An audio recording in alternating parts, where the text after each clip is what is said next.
오늘 저희들은 사무엘상 22장에 있는 조금 긴 말씀, 그리고 또 사무엘 하에 있는 한 절 말씀, 사무엘 하 다음에 이제 열왕기상이 있는데 거기도 1장에 드러나고 있는 7절 말씀, 이렇게 세 군데를 보았습니다. 이 세 군데를 보면서 중심되는 사람이 전부 등장인물이 아비아달입니다. 아비아달, 대제사장이 되는 아비아달.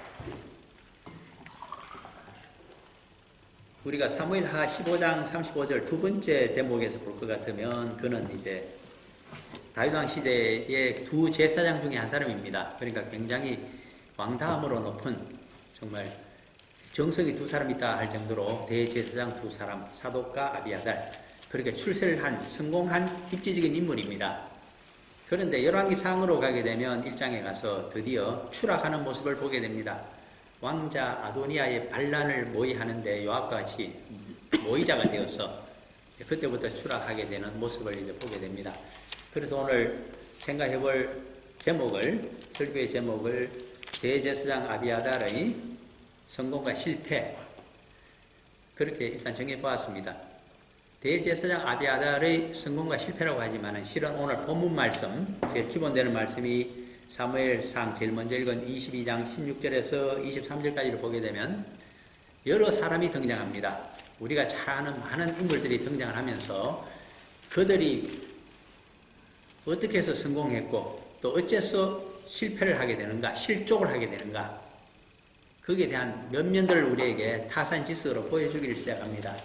그러므로 오늘은 좀 말씀이 어떤 면에서 좀 고달플 겁니다. 왜? 역사적인 배경이 많기 때문에. 그러나 그 배경을 알고 콘텍스트를 알므로 해서 그 사람들이 왜 성공했고 왜 실패했는가. 그러므로 우리도 신앙생활에 있어서 어떻게 하면 실패한다, 어떻게 하면 성공한다, 그러한 그 믿음의 비결을 좀 찾아보고자 합니다. 먼저 강의 설교를 하기 위해서 우리 사무엘상 22장 16절을 먼저 한번 봅니다.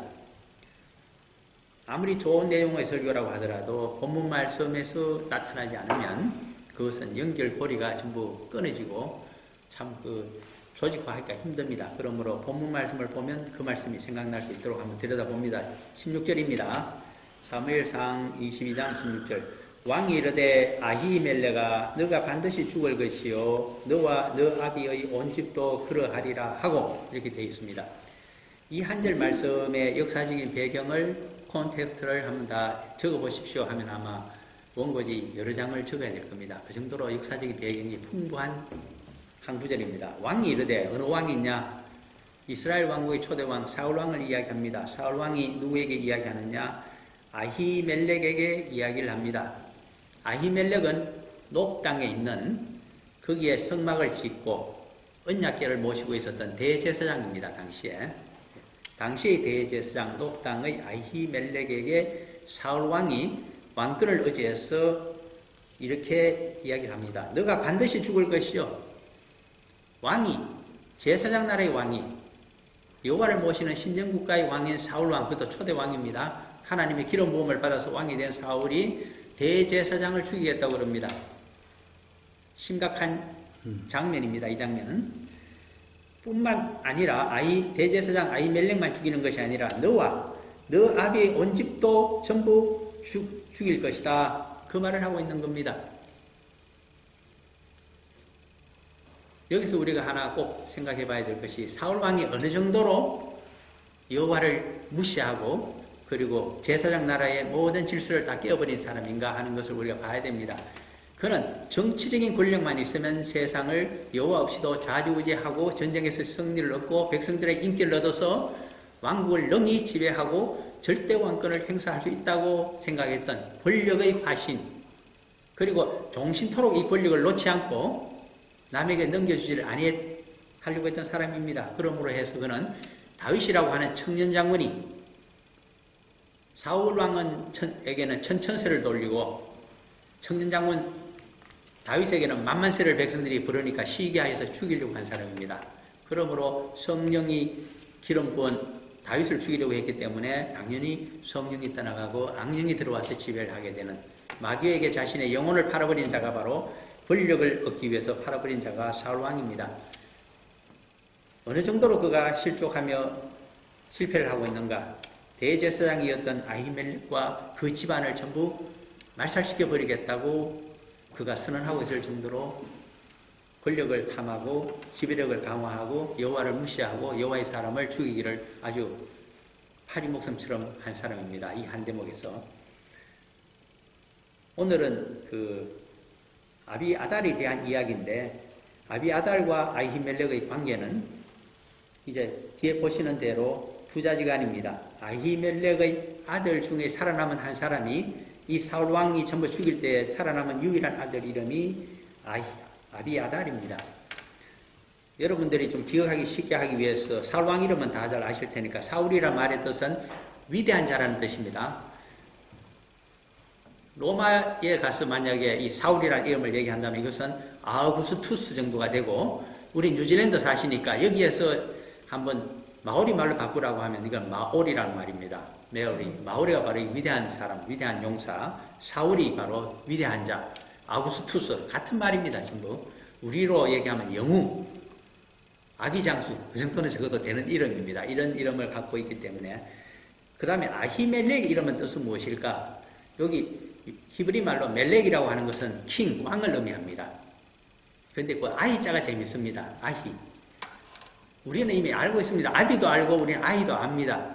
왜 알까요? 옛날에 바벨탑이 무너지기 전에 전부 언어가 하나였다고 그러지 않습니까? 그러니까 우리 알죠. 아비는 유대인에게 가서 물어도 아비입니다. father, 파파죠.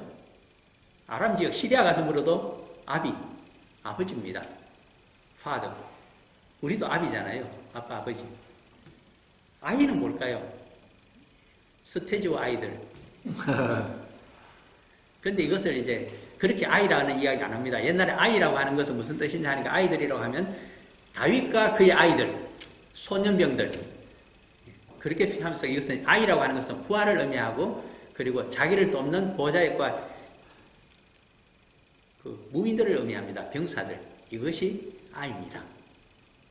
우리 그렇게 되기 때문에 아히멜렉을 우리가 번역을 할 때 뭐라고 하느냐 하니까 왕의 형제들 이렇게 이야기합니다. 그런데 왕을 돕는 사람이란 뜻인데, 왕하고 왕의 형제는 다릅니다. 장자 상속의 사회, 족장 사회에서는 장남 하나만이 왕이 됩니다. 그 집안의 왕이 되었던, 그 가문의 왕이 되었던, 이제는 나라의 왕이 되었던 하나가 되고, 나머지 형제들은 어떻게 될까요? 전부 신하가 되고 종이 됩니다. 그러므로 여기 형제들이 하는 것은 별 볼일 없다 뜻입니다. 바로 아히, 다윗과 아이들, 다윗과 소년들, 그렇게 표시할 때 그것이 아히입니다. 이제 우리가 뜻을 압니다. 아이, 그렇구나. 스테지와 아이들, 스테지가 중요하지. 물론 요새는 돈을 벌어서 좀 다릅니다만 스테지보다 이제 아이들이 그런 거구나. 그래서 아히멜렉, 이 사람은 대제사장이긴 하지만 왕에 대해서 권력이 약하다는 뜻입니다. 그러므로 사울왕에 의해서 죽어도 끽소리도 못하는 사람입니다. 세상 권력적으로는. 하나님께서는 달리 생각하시지만. 자, 이 사울왕이 아히멜렉을 죽이기로 했기 때문에 이 대목을 한번 보십시오. 왜 죽이려고 하는가? 17절이 이유를 설명합니다. 사울왕이 좌우의 호위병에게 이르되 돌아가서 여호와의 제사장들을, 대제사장이 아히멜렉이라 하지만 그 아래에는 수많은 제사장들이 있습니다. 그렇지 않겠습니까? 제사장들을 거느리고 있는 것이 대제사장이니까. 여호와의 제사장들, 복수입니다. 죽이라. 그들을 왜 죽이느냐? 그들 제사장들이 모두 대제사장 아히멜렉과 함께 다윗과 합력하였고, 다윗이 도망갔을 때에 배가 고팠습니다. 한 3일쯤 한 100명 자기들 그 용사들하고 같이, 용사라고 해봐야 주로 자기 조카들입니다. 아주 이 집안은, 다윗의 2세의 집안은 어느 정도냐 하니까 덩치가 마치 우리 이성계 장군처럼 크고 용맹한 집안이었습니다. 그래서 옛날에 우리가 지금 사무엘상을 보고 있잖아요. 대사사이며 대제사장인 사울이 기름 부으러 가보니까 첫 번째 아들, 2세 아들입니다. 두 번째 아들, 세 번째 아들이 차례차례로 지나가는데 전부 누구만큼 우람하고 용력이 출중해 보이느냐? 사울왕만큼 그렇게 보였습니다. 그래서 외모만 보니까 아이고 여기도 또 다른 사울이 있었구나. 그래서 기름 부으려고 했더니 하나님 말립니다. 외모를 보고 용력을 보고 했다가 너 사울왕 잘못 뽑아서 혼났지 않느냐. 그러니까 나는 중심을 보지 이제는 외모 용력을 보지 않는다. 사람의 힘이라고 하는 것은 하나님께서 영이 임하시면 얼마든지 북돋워 죽을 수 있고 하나님의 영이 떠나가시면 아까 우울증 말씀하셨는데 그대로 디프레션이 돼서 주월 길목에까지 갈 수 있다. 문제는 무엇인가? 살리는 영이 중요하다는 이야기를 좀 해줍니다. 그러므로 첫째도 아니고 두 번째도 첫째만큼 큽니다. 세 번째도 큽니다. 이 족속이 왜 그러냐 하니까 한번 생각해 보면 됩니다. 우리가 그 조상인 이삭을 보게 되면 이삭의 아들이 둘 있잖아요. 쌍둥이. 에스와 야곱입니다. 에스가 아주 대단한 용사입니다. 그의 큰아버지가 되는 이삭의 형, 이복형이잖아요. 하갈의 아들 이스마엘도 대단한 용사입니다. 그래서 하나의 대족장이 됩니다. 에스도 대족장이 됩니다. 저기 우리가 잘 아는 대로 이제 그 염해 아래쪽에 있는 세일산이라고 하는 뭐 산적 떼거리가 사는 것 같은 거기가 바로 세일산입니다. 산에 산적이 살잖아요. 그런 마을인데 그 밑에가 대평원이 펼쳐져 있는데 거기가 바로 메소포타미아에서 시리아에서 물동량이 움직이면서 거리를 반드시 거쳐서 애굽으로 갑니다. 당시의 중동에서는 두 개의 문명권이 있는데 하나가 메소포타미아고 하나가 애굽입니다. 그 사이를 육로를 통상을 하는 자들이 이스마엘과 미디안 족속 등이 있는데 그들이 반드시 지나야 되는 길목이 가장 단거리로 짧은 거리로 갈 때 염해 아래쪽을 지나게 되어 있습니다. 거기를 장악하고 있으면 얼마든지 통행료를 얻을 수가 있고 중개무역을 할 수 있고 특히나 염해 쪽에서는 엄청난 보화가 납니다. 소금이 거기 있잖아요. 그 소금을 갖다가 전부 메소포타미아와 애굽에서 먹고 사는 소금입니다. 그러므로 그거는 금값입니다. 그것을 장악하고 있는 자가 그때는 호리 족속, 히위 족속의 한 갈래였습니다. 그런데 그것을 누가 정복하게 됩니까? 에스가 갔어. 그 아들 엘리바스와 더불어서 용장들과 더불어서 그것을 점령해서 에돔 족속이 승리됩니다. 즉 에스의 지방과 거기에 본래있던 호리 족속이 혼혈이 되어서 에돔 족속이 되고 그 들판이 에돔들로 바뀌게 됩니다. 그것을 지배하는 성곽이 어디 있느냐? 세일산에 있습니다.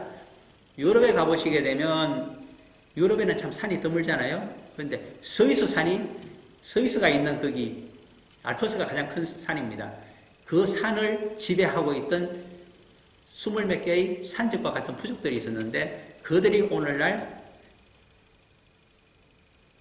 스위스라고 스위tzerland가 되어 있죠. 그 나라가 얼마나 먹고 살기 힘들었는지는 가서 치즈 맛을 보면 금방 압니다. 가장 유럽에서 짠 치즈가 생산되는 곳이 스위스입니다. 왜 짤까요? 밥 하나 먹고 한번 먹고 자린고비 짓을 하지 않으면 먹고 살 방도가 없는 땅. 그러니까 20몇 개의 산적 소굴들이 서로 협력해서 하나의 나라를 이루면서 먹고 살 방도가 없으니까 뭘 했습니까? 유럽의 용병이 되어서 아직 그 후손들이 어디를 지키고 있습니까? 돈 많은 바티칸을 지키고 있습니다. 우리가 그런 역사를 봐야 됩니다. 그래서 그 돈은 피눈물을 흘리며 벌어온 그 돈을 가지고 마치 우리가 옛날에 중동 땅이라든가 월남전에서 피눈물을 흘리며 벌어왔던 그 돈을 가지고 나라를 건국했을 때 이제는 작은 나라가 잘 사는 방법은 정밀공업을 해야 된다. 시계공업을 발전시켰잖아요. 그리고 여러 가지 손으로 하는 것들 우리가 기억을 해야 됩니다. 산 이야기 하다가 여기까지 왔습니다만 주제가 약간 어긋났죠. 주제로 돌아가게 되면 에스가 그의 큰아버지였던 백부였던 이스마엘이 다 이성계 집안만큼 덩치도 크고 대단했다. 그 피가 흘러내려와서 이세의 아들들도 우란했다. 다윗도 아담하기는 했지만은 그렇다고 힘이 없는 사람은 아니었죠. 그리고 또 우리가 에서의 동생이 있던 야곱이 태중에서부터 에서에게 밀리긴 했지만 대단한 힘을 가진 사람입니다. 어떻게 그렇게 한마디로 정의할 수 있을까요? 창세기를 보게 되면 라헬을 만날 때 하란 땅에 가서 외삼촌 댁에 갔을 때 들판에서 먼저 조우를 하게 될 때 힘자랑을 합니다. 두세 사람이 그 양을 치는 들판에 제일 중요한 것이 생명수와 같은 것이 우물이잖아요. 우물을 덮고 있는 그것은 물은 바로 돈덩어리니까 큰 돌이 있습니다. 몇 사람이 그것을 낑낑대고 목자들이 옮겨야 되는데 혼자서 그것을 들고서 번쩍 옮깁니다. 왜? 힘자랑 하죠. 그때 연대 계산을 해보면 야곱의 나이가 77세로 나타납니다.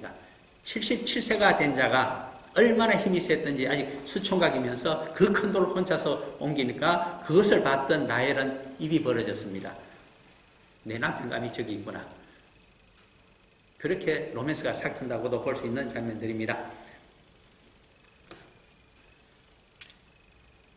이 다윗이 그런데 사울에게 이제 쫓깁니다. 시기에 의해서 쫓길 때에 자신의 조카들인 자기 그 큰 누나가 있었는데 스루야라고 하는 큰 다윗의 누나가 있습니다. 이 누나가 얼마나 덩치가 컸는지 결혼을 했더니 아들을 셋 낳았는데 전부 용장입니다. 이 세 아들이 누굴 도왔느냐? 바로 다윗을 도와준 보좌관들이고 바로 호위 무사들입니다. 3인조가 있었죠. 그 제일 큰 아들이 바로 큰 조카 이름이 요압인데 다윗하고 나이가 비슷했습니다. 나중에 군사령관이 되죠. 이제 그런 우리가 그걸 보게 됩니다. 어쨌든 그들과 함께 이제 3일간 도망을 쳤는데 남쪽으로 치다가 높당에 도착을 하니까 거기 성막이 임시로 와 있었습니다. 옆에 있던 기랏 야림에서 이 아히멜렉이 대제사장이 되면서 성막을 옮겨와서 짓고 거기 언약궤도 두고서 그리고 언약궤가 있는 것은 지성소고 커튼이 있고 그 다음에 성수가 있는데 성소의 제일 앞쪽에 분향단이 있고 그리고 오른쪽 바로 이거 북쪽입니다. 방향으로 보면 거기에 진설병상이 놓여 있습니다. 큰 진설병상에는 이거 떡을 놓는 자리인데 큰 떡이 6개로 6층으로 올라가고 옆에 또 6층으로 해서 총 12개의 큰 떡을 놓아서 항상 이렇게 드립니다. 옛날에 안식일마다 일주일에 한 번씩 갈아줬다가 나중에는 더 자주 새 떡으로 갈아주게 됩니다. 왜 그러냐니까 이제 우리 태주잔 하듯이 떡이 나중에 새 떡으로 바뀌게 되면 대제사장과 제사장이 그걸 먹기 때문에 그러니까 이게 떡이 큽니다. 그래서 그걸 좀 달라고 했습니다. 먹어야 되니까 자기도 또 먹고 이 부하들도 조카들도 먹여야 되니까 그때 아히멜렉이 떡을 줍니다. 이 사무엘상 그러므로 21장으로 한번 가서 보시겠습니다. 제가 혼자만 설명하니까 재미가 없으시잖아요. 꿈이라도 보면서 이해를 하셔야. 열왕기상 21장 1절 한번 보시죠. 읽어봅니다. 다윗이 노베 가서 제사장 아히멜렉에게 이르니 아히멜렉이 떨며 다윗을 영접하여 그에게 이르되 어찌하여 너가 홀로 있고 함께 하는 자가 아무도 없느냐 하니 그 다음 쭉 읽어볼까요? 다윗이 제사장 아히멜렉에게 이르되 왕이 내게 일을 명령하고 이르시기를 내가 너를 보내는 것과 너게 명령한 일을 아무것도 사람에게 알리지 말라 하시기로 내가 나의 소년들을 이러한 곳으로 오라고 말하였나이다. 이제 당신의 수중에 무엇이 있나이까? 떡 5덩이나 무엇이나 있는 대로 내 손에 주소서 하니 제사장이 4절입니다. 다윗에게 대답하여 이르되 보통 떡은 내 수중에 없으나 거룩한 떡은 있나니 그 소년들이 여자를 가까이만 하지 아니하였으면 주리라 하는지라. 5절 다윗이 제사장에게 대답하여 이르되 우리가 참으로 3일 동안이나 여자를 가까이 하지 아니하였나이다. 내가 떠난 길이 보통 여행이라도 소년들의 그릇이 성결하겠거든 하물며 오늘 그들의 그릇이 성결하지 아니하겠나이까 하매 6절 제사장이 그 거룩한 떡을 진설병 상에 올려져 있었던 떡을 새 떡으로 이제 갈고 물러나온 떡으로서 자기들이 먹어야 되는 떡이죠. 이 거룩한 떡을 주었으니 거기는 진설병 곧 여호와 앞에서 물려낸 떡밖에 없었습니다. 이 떡은 더운 떡을 드리는 날에 물려낸 것이었다. 더운 떡은 새 떡입니다. 하고 헌 떡을 물려서 제사장과 대제사장 여기 아히멜렉 등이 먹게 됩니다.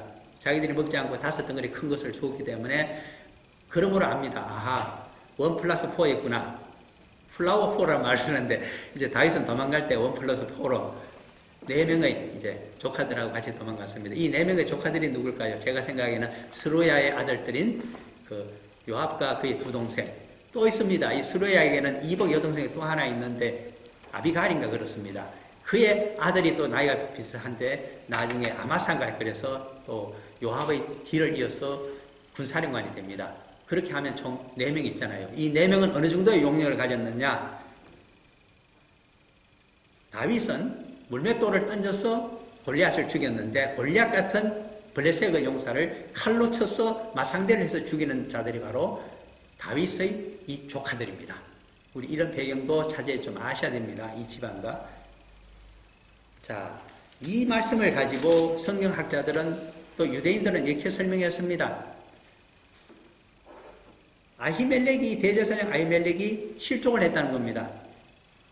정치에는 일체 개입을 하지 말아야 되는데 정종 분리에 따라서 그가 쫓기고 있는 다윗에게 장군에게 무엇을 줬습니까? 먹을 것을 제공하고 정치적인 결탁을 했기 때문에 충분히 눈치를 챌 만하다는 겁니다. 저기 북쪽에 있어야 될 사람이 지금 놉 땅으로, 놉이라고 하는 지명은 예루살렘 조금 위에 있는 지명입니다.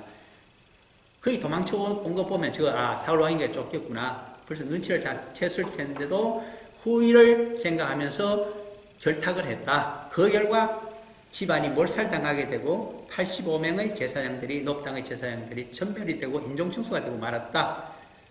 정치적인 결탁 잘못했다. 그렇게 풀이합니다. 그런데 그러한 서민 유대인들의 풀이에 대해서 예수님께서 그렇지 않다고 하시는 말씀이 누가복음 6장에 있습니다. 가보시기를 바랍니다. 성경 말씀이 이렇게 어렵습니다. 그러나 이왕이면 그 숲을 다 보셔야 됩니다. 나무만 보고 이야기했다가는 엉뚱한 풀이를 하게 되죠. 누가복음 6장으로 가셔서 3절인가를 한번 보시기를 바랍니다. 3절, 4절, 5절 보시기 바랍니다. 누가복음 6장 3, 4, 5 찾으셨어요? 예, 중요하기 때문에 저하고 같이 읽어봅니다.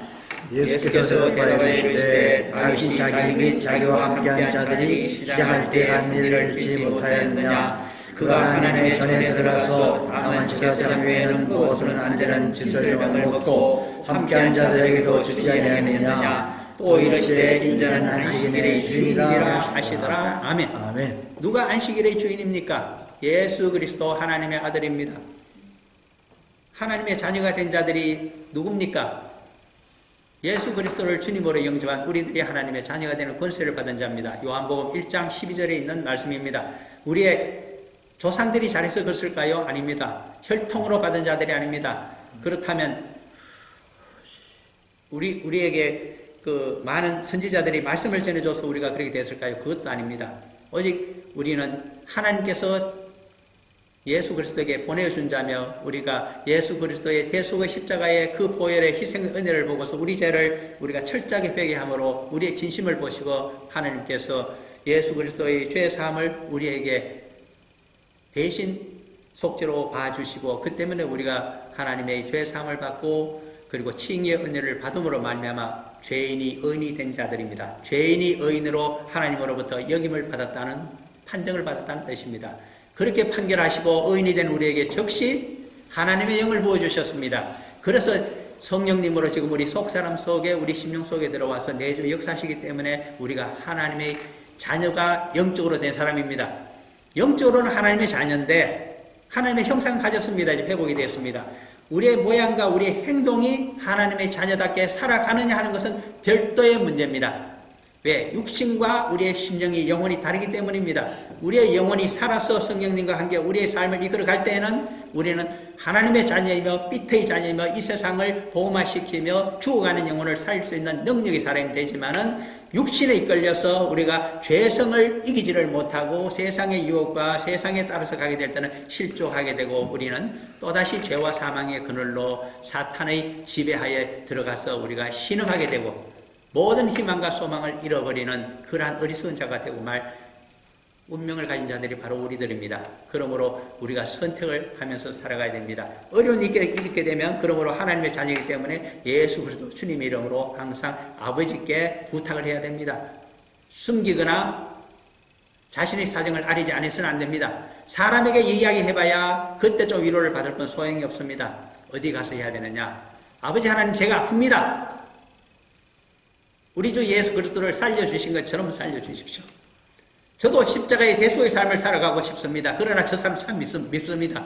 저는 저 미워하지 않으려고 아무리 발버둥을 쳐도 안 됩니다. 그러므로 이 미워하는 저의 마음을 없애버려 주십시오. 불로 태워주십시오. 불새를 주셔서라도 태워주십시오. 하나님의 말씀의 금으로라도 잘라내어서 이 환불을 도려내어 주십시오. 기도해야 될 자들이 우리들입니다. 그런 것을 하는 날이 안식일이며 안식의 복이 거기 있다고 누차 말씀을 가지고 말씀을 드렸습니다. 그런데 엉뚱한 데를 찾아갑니다. 하기야 아프면 GP를 먼저 찾고 그가 주는 의뢰서에 의해서 전문의를 찾아봐야 되는 것은 세상적인 것입니다. 그러나 기도를 해야 됩니다. 저 전문의의 저 수술의 칼을 주장하셔서 온전히 낫게 해주십시오.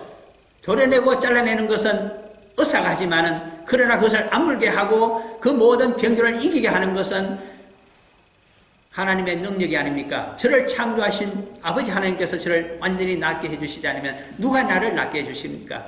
정신병이든 장애든 모든 질병이든 각종 모든 인간의 약한 것을 하나도 빼놓지 않고 일일이 안수하시고 고쳐주신 주님의 그 복음 사역이 이 시간 저에게도 있게 하여 주옵소서. 그것이 정확하고 정직하며 순전한 우리들의 기도가 되어야 됩니다. 그런데 기도를 자꾸만 어렵게 하려고 합니다. 꼭 대통령 낭독하듯이 하려고 합니다. 그게 무슨 필요가 있습니까? 아프면 어린아이처럼 아빠 제가 아픕니다.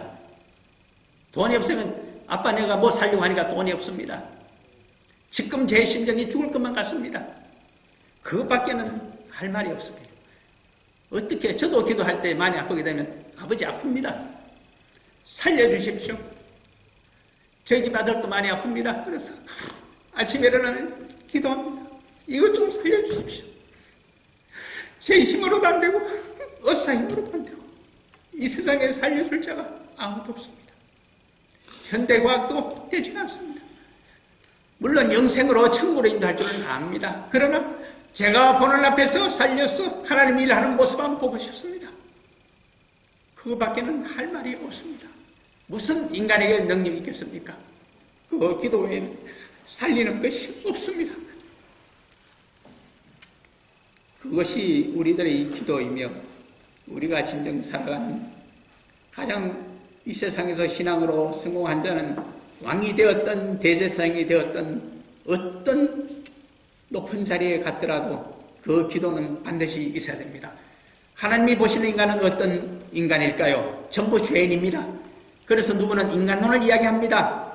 흔히 정치 사상가들이 또 대중운동하는 사람들이 대중신학을 하시는 분들이 해방신학을 하시는 분들이 사회운동을 하시는 분들이 사회복음을 이야기하면서 또 공산주의 이론을 이야기하는 분들도 그렇다고 합니다. 대중은 선하다.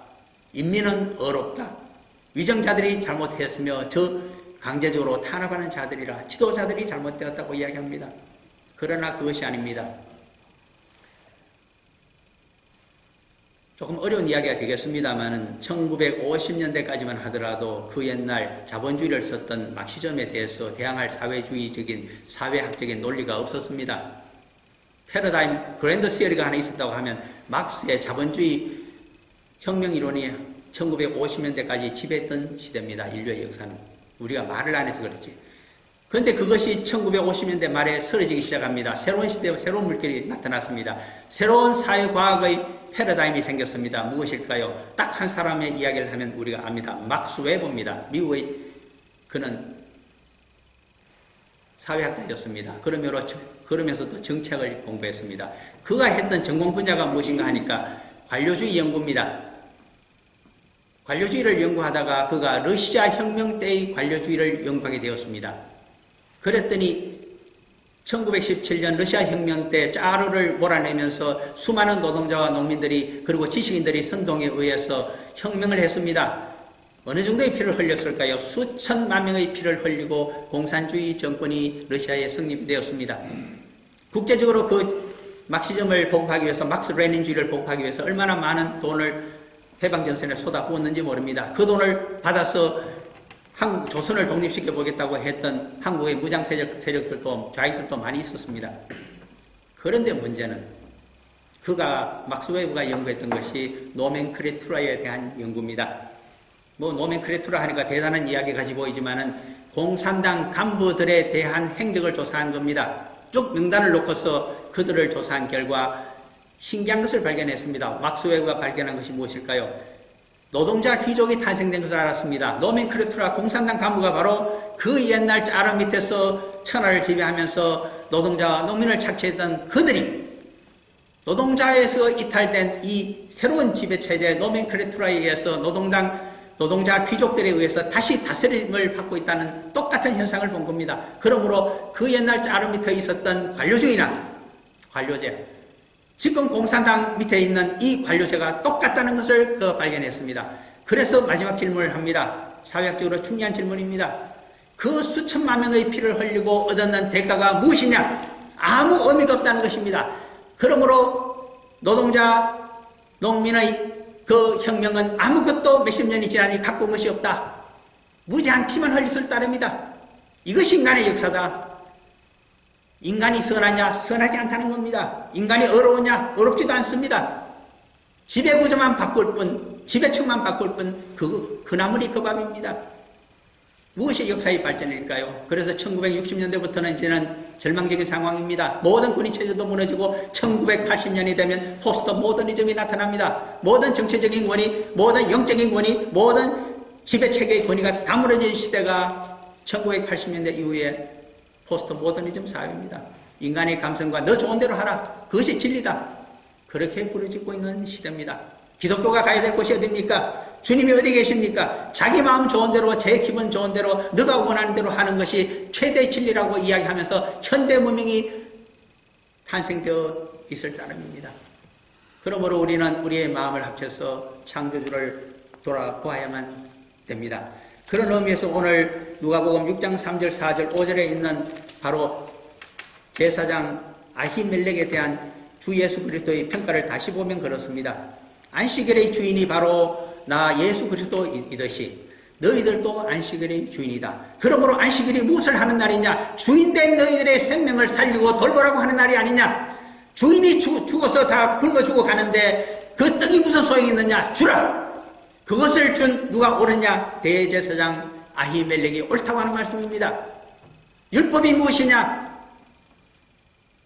그것은 하나님께서 주신 말씀을 신정국가를 제사장 나라를 움직이기 위해서 법률처럼 만들어 놓아서 지키라고 하는 것에 불과합니다. 그 목적이 무엇인가? 율법을 주신 하나님의 말씀을 주신 취지는 모든 피조물의 생명을 살리고 돌보라고 하는 뜻입니다. 자기 집단만 살려고 하는 인간의 정의만을 내세우지 말고 하나님의 판결이 심판이 있을 때에 오른쪽으로 갈 수 있도록 모든 피조물을 하나님 사랑하듯이 너와 같이 똑같이 사랑하고 생명을 살리려고 하는 것이 하나님의 공의의 정신입니다. 그것을 하는 것이 하나님의 말씀의 취지며 그것을 위해서 예수 그리스도가 오셨으며 그 진리 때문에 선민사상, 선민우월사상 이방인들을 억눌러야 된다고 주장했던 그들에 의해서 죽임을 당하신 것입니다. 여기까지가 성경이 복음이 이야기하고 있는 내용들입니다. 그러므로 만민구원사상, 영혼구원사상, 영생구원사상, 하나님의 창조주의 공의의 정신을 생각하지 않고 우리가 만약에 현세적인 축복과 집단적인 이기와 인간의 정의만을 가지고 이 말씀을 그리고 인간이 어렵고 대중은 어렵고 인민도 어렵다고 하는 그러한 잘못된 가정 위에서 논리를 전개했다가는 항상 피해 대가만을 치르고 역사는 반복이 될 따름입니다. 그것을 보여주고 있습니다. 그러면 역사가 진보하기 위해서는 어떻게 해야 될까요? 우리 주님의 말씀에 귀를 기울여야 됩니다. 잃어버린 주인을 찾아야 됩니다. 우리 인간이 왜 귀할까요? 창조주가 우리를 귀하게 창조했기 때문에 우리의 존엄성이 있을 따름입니다. 인간은 죄인이고 사실 귀함을 받고 대접해 줄 필요가 별로 없습니다. 그러나 소자 하나를 대접하는 것이 곧 나를 대접한 것이라고 하셨던 우리 주님의 인정하심과 아버지 하나님의 사랑 때문에 그분 때문에 우리가 대접을 받고 있는 자들입니다. 그 점을 반드시 아시고 죄인이 의인이 되는 길은 그밖에 없다고 생각하셔야 되겠습니다. 여기까지 하시게 되면 이제는 본문 해석이 쉬워집니다. 그냥 쭉 넘어가도 될 것 같습니다. 16절에 보게 되면 너 아비라고 하는 이 아비를 타고 올라가게 되면 대제사장 아히멜렉의 아버지가 바로 아비두비인가 그렇습니다. 아히두비입니다. 이 아히두비의 아버지가 누구냐 하니까 비느하스입니다. 비느하스가 누구의 아들이냐 하니까 사무엘을 거두어 드렸던 대제사장 엘리 대제사장의 두 번째 아들이 비느하스입니다. 첫 번째 아들이 옴니고 두 번째가 비느하스입니다. 전부 전쟁터에서 죽게 되지만은 비느하스의 그 아내가 두 번째 아들을 낳고는 죽었습니다. 그 이름을 우리가 한번 그 사무엘 상으로 가셔서 한번 보는 것이 좋겠습니다. 시간이 별로 없지만은 현시감을 좀 더하기 위해서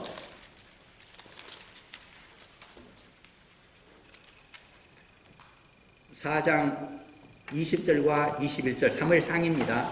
사무엘상 4장 20절과 21절을 한번 보시겠습니다. 사무엘상 4장 20절과 21절. 엘리 대제사장 집안에 밀어닥친 불행에 대해서 지금 보게 됩니다. 차신으로 같이 봅니다.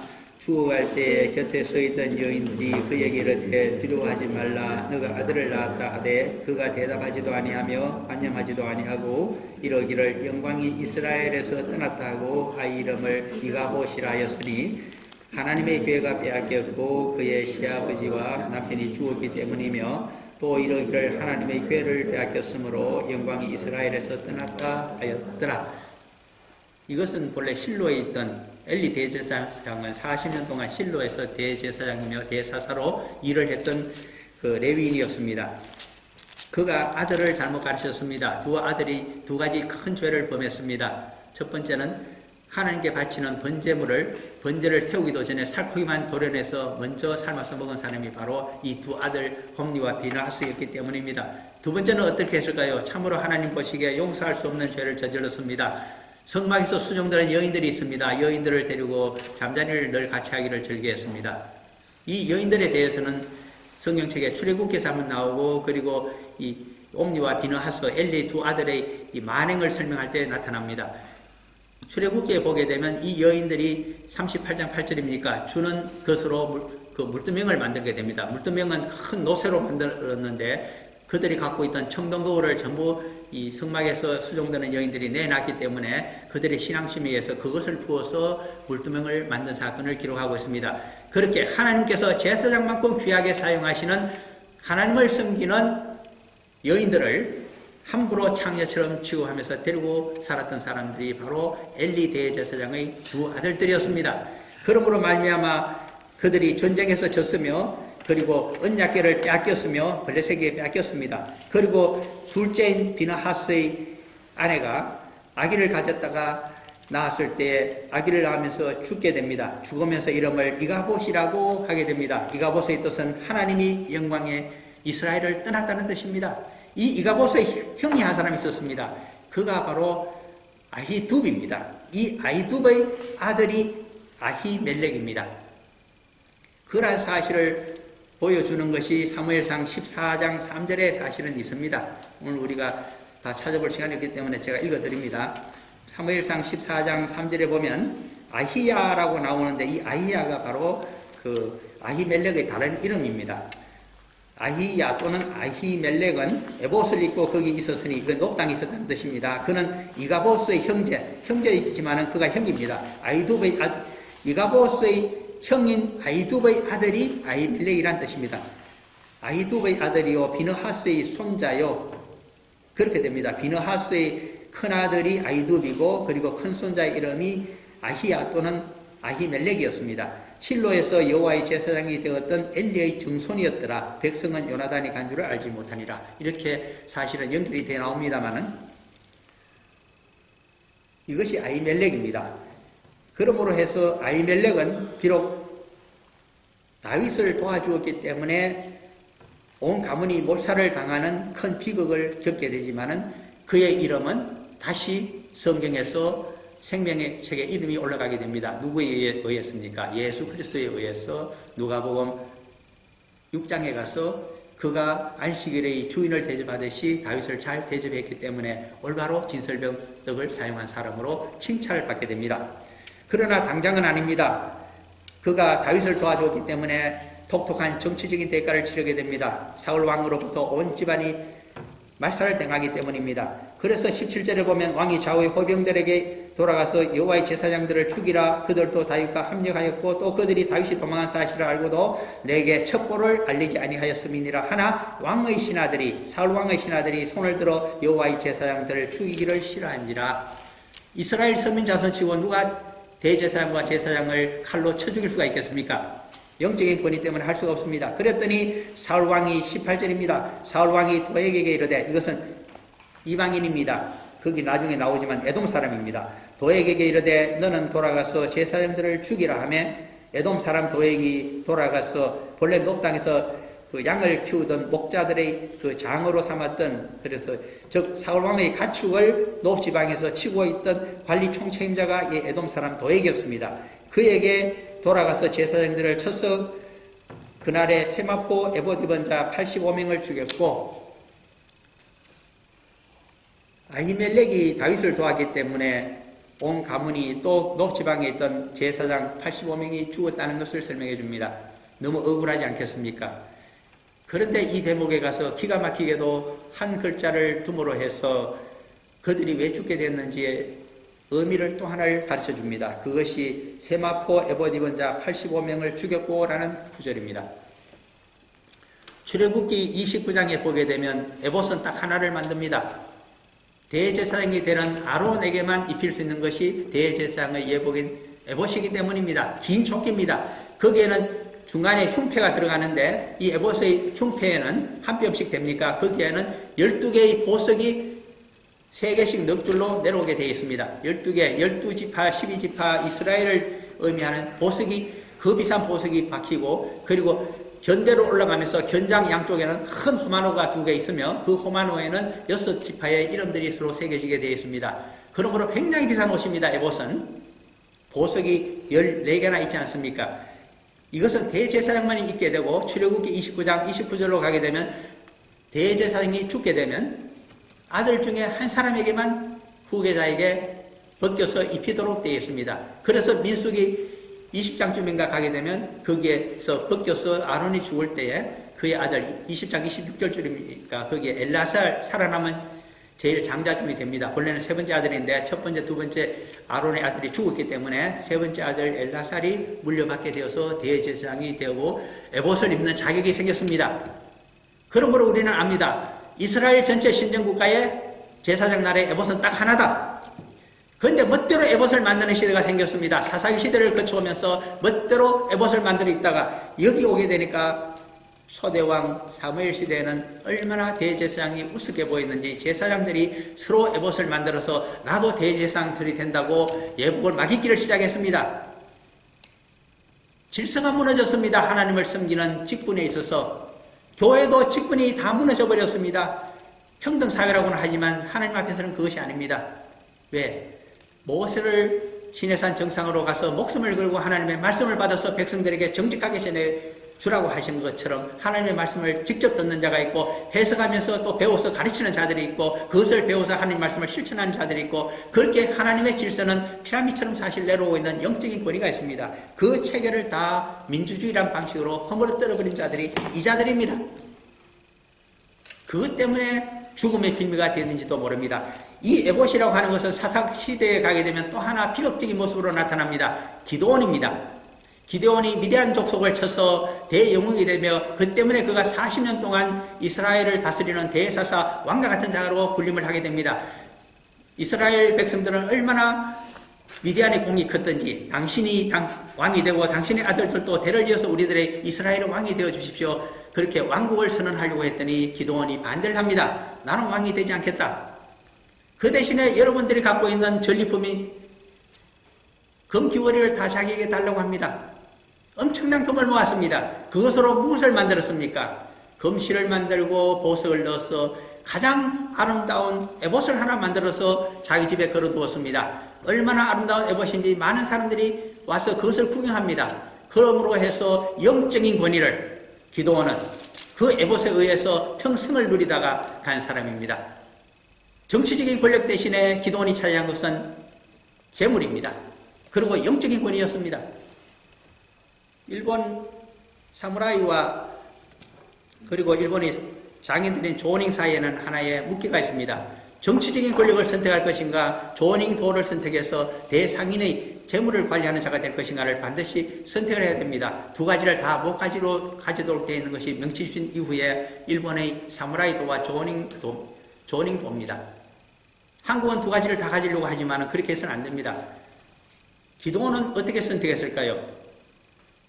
사무라이 쪽을 포기한 대신에 조닝도에 따라서 검력과 에봇을 섬긴 자입니다. 그러므로 기드온에 있어서도 명함이 엇갈리고 있습니다. 19절입니다. 제사장들의 성읍 노브의 남녀와 아이들과 젖먹는 자들과 소와 나귀와 양을 칼로 쳤더라. 이방인이며 에돔 출신이었기 때문에 자기의 상전이고 주군이 되는 사울 왕의 명령에 따라서 그는 처참하게 인종 청소를 해버렸습니다. 무엇까지 죽였습니까? 마치 몽골족의 옛날 침입처럼 모든 소와 나귀와 양까지 다 칼로 죽여버렸습니다. 온 노베 마을이 망했습니다. 그러면 성막과 언약궤는 어디 갔을까요? 노브를 떠났습니다. 사울 왕은 사라진 언약궤를 한 번도 찾지 않은 한 사람입니다. 나중에 누가 찾게 됩니까? 그것을 다른 곳에 가 있는 바알레 유다라고 합니까? 사무엘 하러 가시게 되면 6장쯤에 다윗이 가서 찾아오게 됩니다. 그랬더니 그것도 또 잘못 건드려서 사람이 죽게 됩니다. 그래서 겁이 나서 다윗성으로 들어오지를 못하고 오벳 에돔입니까? 거기 가 있다가 나중에 맞아들이게 되는 것을 보시게 될 것입니다. 20절입니다. 아이두브의 아들 아히멜렉의 아들 중 하나가 피하였으니 그의 이름이 아비아달이라. 오늘이 사실 주인공입니다. 그가 도망하여 다윗에게로 가서 사울이 여호와의 제사장들을 죽인 일을 다윗에게 알림해 다윗이 답변합니다. 다윗이 아비아달에게 이르되 그날에 에돔 사람 도액이 거기 있기로 그렇습니다. 떡을 얻으러 갔을 바로 그때에 노브의 목자장인 에돔 사람 도액이 있는 것을 눈치를 챘습니다마는 그냥 지나쳤습니다. 에돔 사람 도액이 거기 있기로 그가 반드시 사울에게 말할 줄을 내가 알았노라. 너 아버지 집의 모든 사람 죽은 것이 나의 탓이로다. 다윗이 인정을 한 것입니다. 그러므로 23절이 나타납니다. 두려워하지 말고 내게 있으라.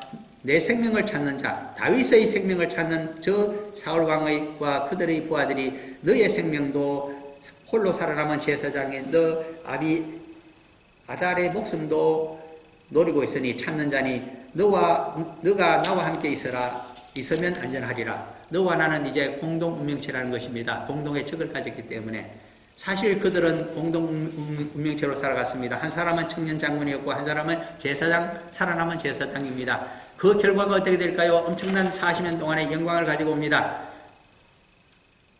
다윗 시절에는 40년 동안 두 사람의 대제사장 상두마차 시대입니다. 한 사람은 사독이었고 한 사람이 이 아비아달입니다. 40년 동안 영광을 누렸습니다. 그 정도만 충분하지 않겠습니까? 제2인자 대제사장으로 살아갔습니다. 그런데 욕심이 컸습니다. 이 대제사장 아비아달이. 두 사람이 권력을 나누기에는 대제사장 사독과 나누기에는 뭔가 부족합니다. 혼자 대제사장이 되고자 했습니다. 그래서 어떻게 했습니까? 그것이 바로 사무엘하 15장 35절에서 봤던 내용이 두 사람의 대제사장이 있었는데 열왕기상으로 가게 되면 1장 7절에 다윗이 죽을 때가 다 되니 그의 왕자 중에 야망이 큰 왕자 아도니아를 새로운 왕으로 추대를 해서 자신이 영원히 혼자 대제사장으로 영원히 권력을 누리겠다고 한 사람이 바로 이 어리석은 아비아달입니다. 누구와 모의를 합니까? 다윗 왕의 장조카가 되는 큰 누나의 아들이 되는 요압과 모의를 합니다. 그렇게 해서 아도니아를 왕으로 추대해서 드디어 예루살렘으로 들어오려고 하다가 그 정보가 세게 됩니다. 그래서 놀라서 병석에 있던 다 죽어가던 다윗이 대제사장 사독을 불러드립니다. 지금 아비아달이 대제사장이 저쪽으로 붙었기 때문에 너는 내가 지명하는 이 솔로몬을 왕으로 삼는데 거들어달라고 합니다. 그리고 요압이 저기 군장 사령관이 붙었으니까 요압을 대적할 수 있는 또 다른 조카를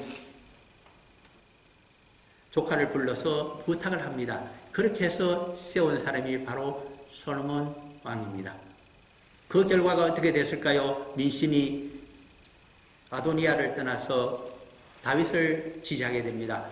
그리고 다윗이 승계를 해준 솔로몬이 무사히 왕권을 쥐게 됩니다. 그 결과 아비아달은 어떻게 될까요? 아비아달이 이제 죽게 생겼습니다. 그러나 솔로몬은 그를 죽이지를 않습니다. 그 대목을 한번 보시기를 바랍니다. 열왕기 상으로 가셔서 2장 26절과 27절을 오늘 보고 조금 살펴봄으로 해서 말씀을 마치고자 합니다. 열왕기상 2장 26절, 27절을 한번 같이 읽어보겠습니다.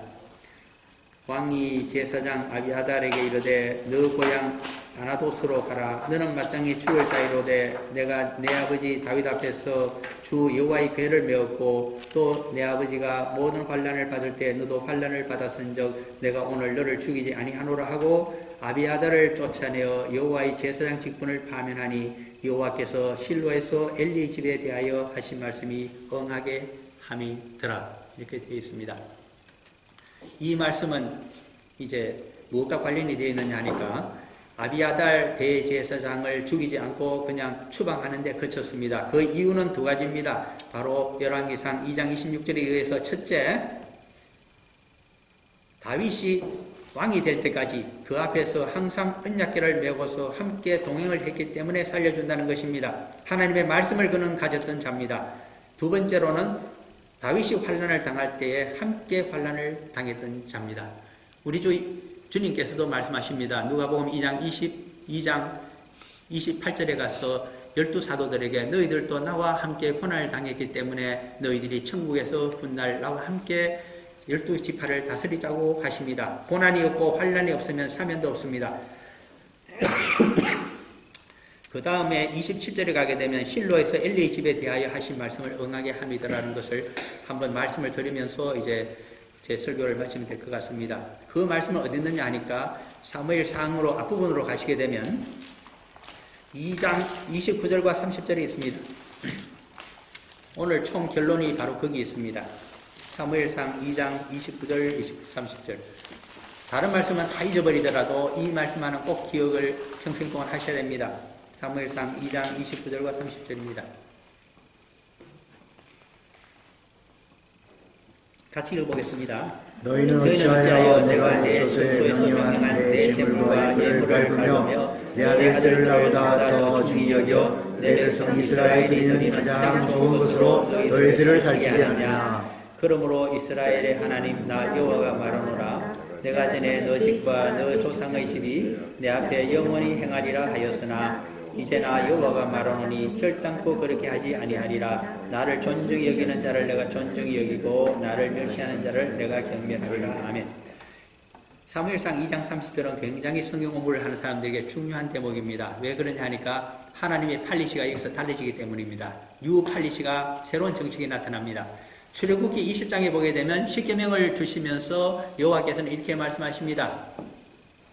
은혜를 1000대까지 베풀어주고 나에게 잘못한 자도 그 원한을 갚되 3, 4대까지 갚겠다고 말씀하셨습니다. 자손들에게 그 잘못이 돌아가고 조상이 자라게 되면 은혜가 1000대까지 미친다고 그렇게 상급을 분명히 상부를 분명히 하셨는데 여기 오게 되면 달라집니다. 어떻게 됩니까? 사무엘상 2장 30절에 그러므로 이스라엘 하나님 나 여호와가 말하노라. 내가 전에 너 집과 너 조상의 집이 내 앞에 영원히 행하리라 하였으나 이제 나 여호와가 말하노니 결단코 그렇게 하지 않겠다. 이제는 출애굽기 20장에 있던 그 십계명과 더불어 있었던 그 약속을 변경한다는 것입니다. 어떻게 변경합니까? 나를 존중히 여기는 자를 내가 존중히 여기고 나를 멸시하는 자를 내가 경멸하리라. 사울왕이 여기에 걸리게 됩니다. 그리고 많은 사람들이 여기에 걸리게 됩니다. 엘리 대제사장도 여기에 걸리게 됩니다. 왜 그럴까요? 거기 바로 위에 있는 29절을 보면 너의 아들을 나보다 더 중히 여겼기 때문에 모든 하나님 섬기는 질서를 어지럽힌 너희이기 때문에 엘리 집이 망한다는 겁니다. 이대로 나중에 자손대에 가서 40년 동안 영광을 누리던 다윗 왕과 더불어 누리던 이 아비아달이 권력을 탐했기 때문에 드디어 추방이 되고 그 집안이 다시는 대제사장 자리에 올라가지 못하는 비극을 보게 됩니다. 그때부터 솔로몬 시대에는 한 사람의 대제사장이 있게 되는데 그의 이름이 사독입니다. 사독의 뒤를 잇는 자들이 누굴까요? 사독의인들입니다. 이제 그런 것도 역사적으로 보시기를 바랍니다.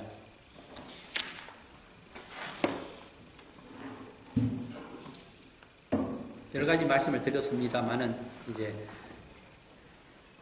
결국은 아비아달의 성공이라고 하는 것은 다윗과 더불어서 고난과 환난 가운데 함께 했기 때문에 공동분명체로 하나님을 여호와를 섬기며 살아간 제사장이었기 때문에 대제사장의 영광을 누렸습니다.